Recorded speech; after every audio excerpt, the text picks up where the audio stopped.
तन में आता है और पुरुष तन सत्व को धारण करने वाला प्रथम है।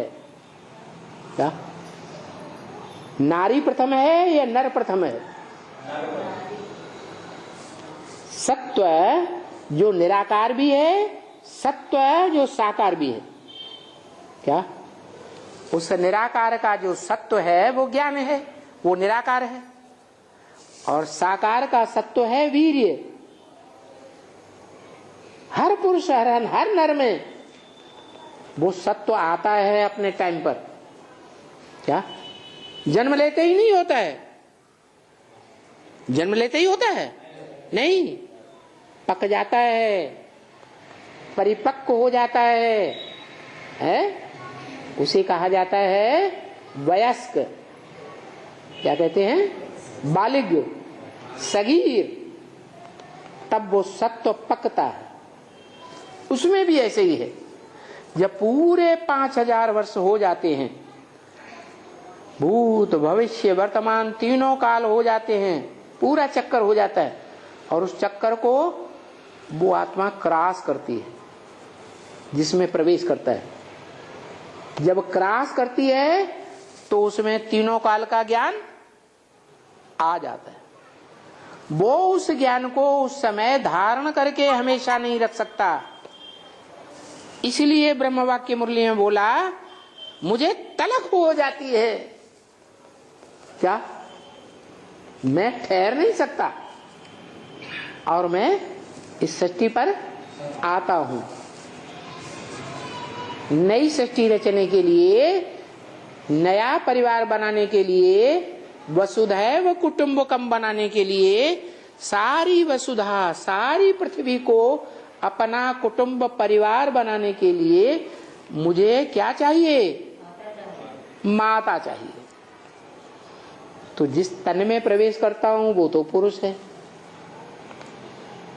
माता तो है ही नहीं। इसलिए 3 मूर्तियों में से 2 मूर्तियों को देखता हूं। क्या वो दोनों जो मूर्तियां हैं उनमें एक आत्मा और एक पूरा शरीर, एक है देवहन वाली और एक है आत्मिक स्थिति वाली। उन दोनों आत्माओं का आधार लेता हूं, लेकिन आधार लेने का लक्ष्य क्या है? सुनना सुनाना या समझना समझाना?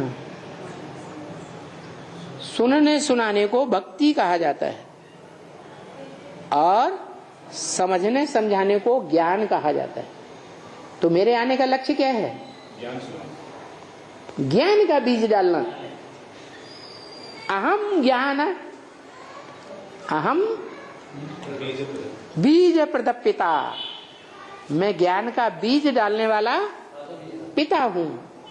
तो वो आकर के मनुष्य तन में ज्ञान का बीज डालता है, लेकिन वो ज्ञान का बीज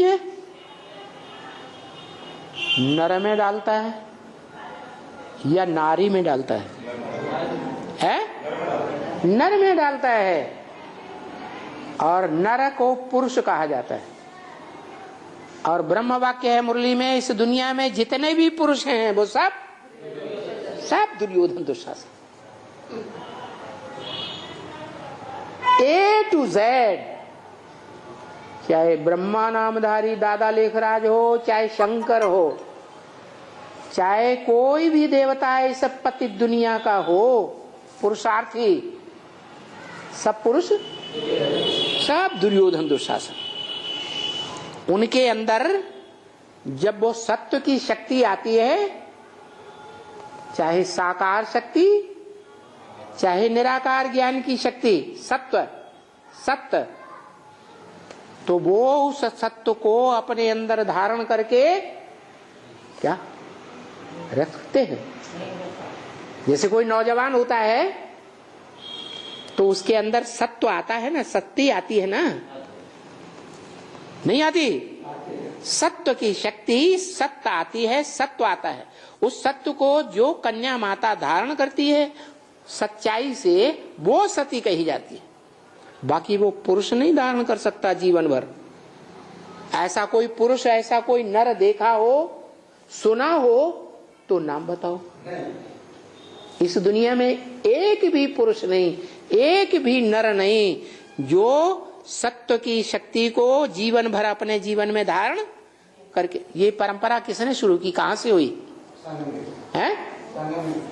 संगम युग से शुरू हुई।